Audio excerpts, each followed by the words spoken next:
You've been lifting for months. You're getting stronger. The scale might even be moving. But when you look in the mirror, you still look soft. Not skinny. Not muscular. Just soft. Here's what almost no one tells you: you're probably not doing anything wrong with your training.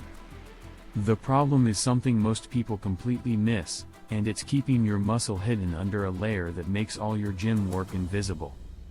I'm going to show you exactly why this happens, what's actually going on under your skin, and the specific changes that will finally make your muscle show. But here's the part that might surprise you: the fix isn't just about lifting more or eating less. The hidden muscle problem: most people think building visible muscle means building more muscle. That's only half right. You might already have decent muscle mass. The issue is body composition. A 2024 editorial in Frontiers in Nutrition by Bonilla and colleagues defines this as the ratio between your fat mass and lean mass. You can have solid muscle underneath but look soft because the fat layer on top is blocking definition. Here's the thing I need you to remember: your body doesn't just burn fat or build muscle in isolation. These two processes happen at the same time in what scientists call body recomposition. The question is whether you're controlling which one happens faster. Think of it like this: you have two bank accounts. One is your muscle account, one is your fat account. Most people keep depositing into both or withdrawing from both equally.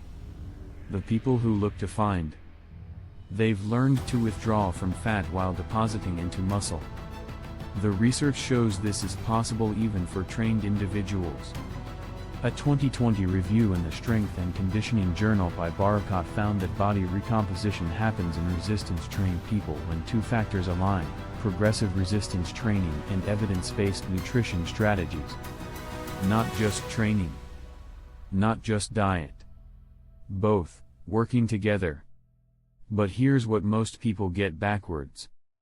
They think they need to bulk to build muscle, then cut to lose fat. That approach works, but it takes longer and you spend months looking soft during the bulk phase.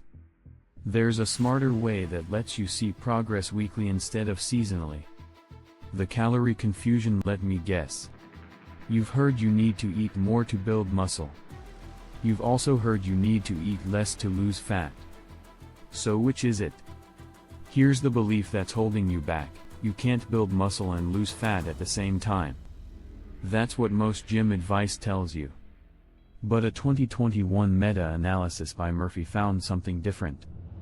The study showed that energy deficits around 500 calories per day prevented muscle gains.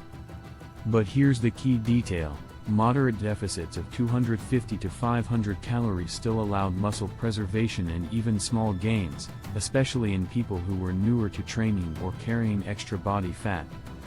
Your body has three energy sources: food you eat today, stored carbohydrates, and stored fat.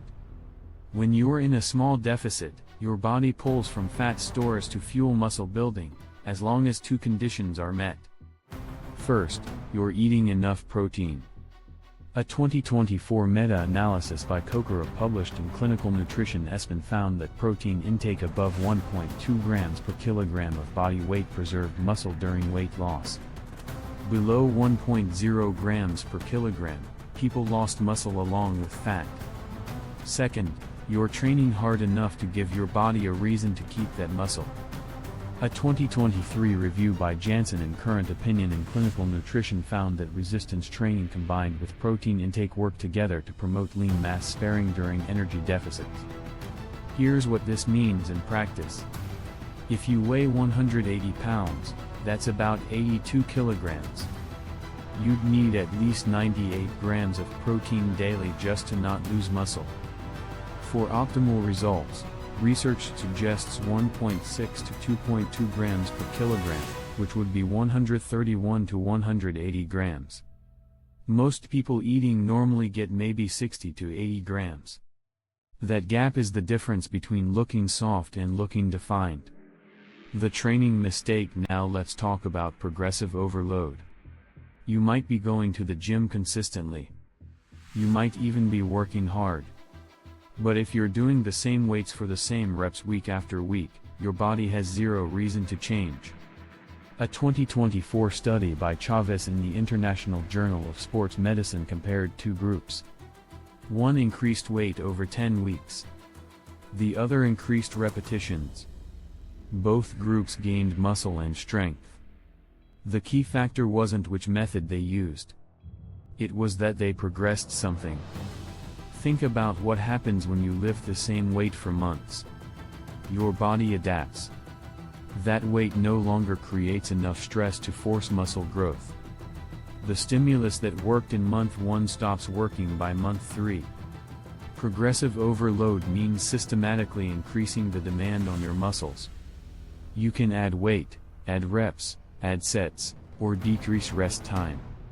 Research by Schoenfeld and others shows muscle growth requires mechanical tension, and that tension must increase over time.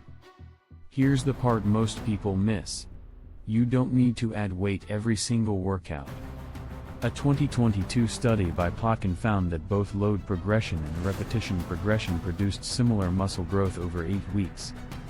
The critical factor was tracking and progressing. If you can't tell me what weight you used last week or how many reps you did, you're not progressing. You're just exercising. There's a difference. Write it down. Track your lifts. When you hit the top of your rep range, add weight. When you can't add weight, add reps or sets. Simple but not optional. The protein solution. Remember body recomposition that we first talked about?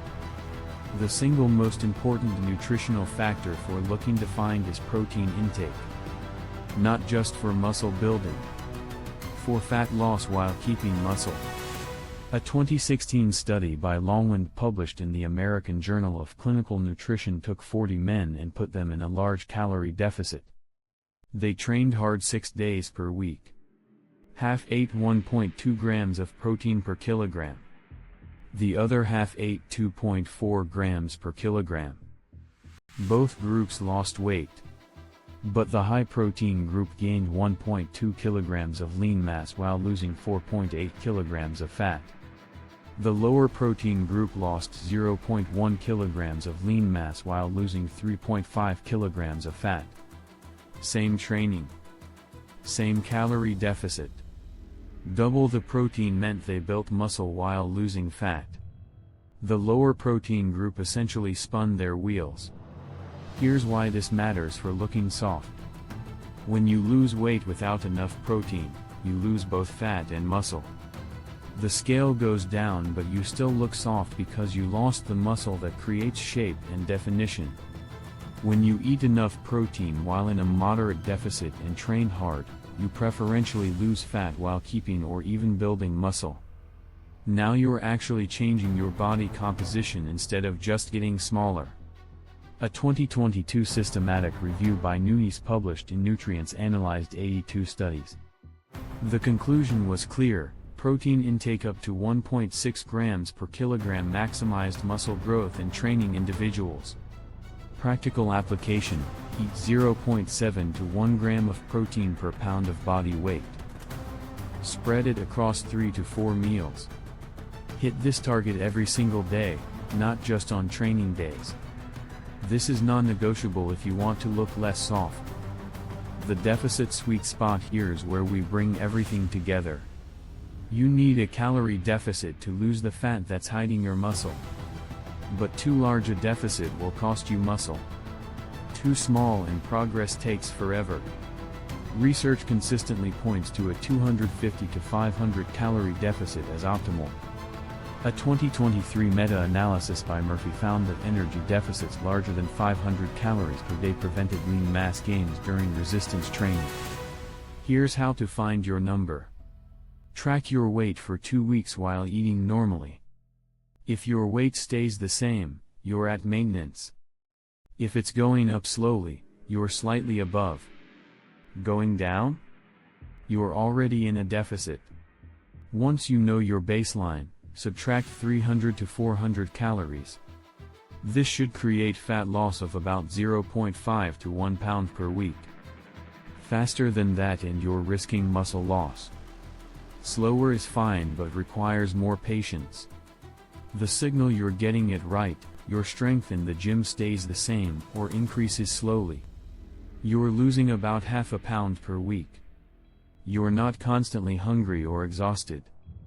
The signal you're going too hard, your lifts are dropping. You feel terrible. You're losing more than 1.5 pounds per week. Scale it back. A 2024 review on body recomposition strategies found that individuals with higher body fat percentages can handle larger deficits while still building muscle. If you're leaner, you need to be more conservative with your deficit. The timeline reality: most people quit because they don't know what realistic progress looks like. They expect to look completely different in 4 weeks. That's not how this works. Here's what actual research-backed body recomposition looks like. A 2023 study by Ribeiro published in Aging Clinical and Experimental Research put older women through 16 weeks of resistance training. Those who consumed higher protein showed measurable body recomposition, fat mass decreased while skeletal muscle mass increased. Notice that timeline. 16 weeks. 4 months. Not 4 weeks. In the first month, you'll likely see strength gains from neuromuscular adaptation. You're learning the movements and your nervous system is getting more efficient. You might lose a few pounds if you're in a deficit. Months 2 and 3 are where body composition really starts changing. The mirror shows more definition. People start noticing. Your clothes fit differently. By month 4, the changes become undeniable. This is when people who haven't seen you in a while comment on your transformation. The people who look soft after months in the gym usually made one of 3 mistakes. They're not tracking progressive overload. They're not eating enough protein. Or they're in too large a calorie deficit and losing muscle along with fat. Fix those 3 things and your timeline speeds up dramatically. Conclusion: you look soft because you haven't optimized body composition. You've been building muscle but not losing enough fat to reveal it, or losing weight but not keeping the muscle that creates shape. The fix requires 4 things working together. Progressive overload in your training. Track your lifts and increase something every week or 2. Protein intake between 0.7 and 1 gram per pound of body weight. A moderate calorie deficit of 250 to 500 calories if you need to lose fat. Lastly, patience over at least 12 to 16 weeks. The strongest insight: your training determines what you build or keep. Your nutrition determines what you reveal. Most people only focus on one. The people who stop looking soft master both. Here's what I want you to do next. Start tracking 2 things this week: your protein intake and your training weights. Just those 2. Write them down every day. If you can't track it, you can't improve it. Once you've built the habit, then work on dialing in your calorie deficit. But start with tracking. That single change will teach you more about why you look soft than anything else. If you found this helpful, leave a like, comment and subscribe. Now you know why you look soft and exactly what to change. The question is whether you'll actually do it.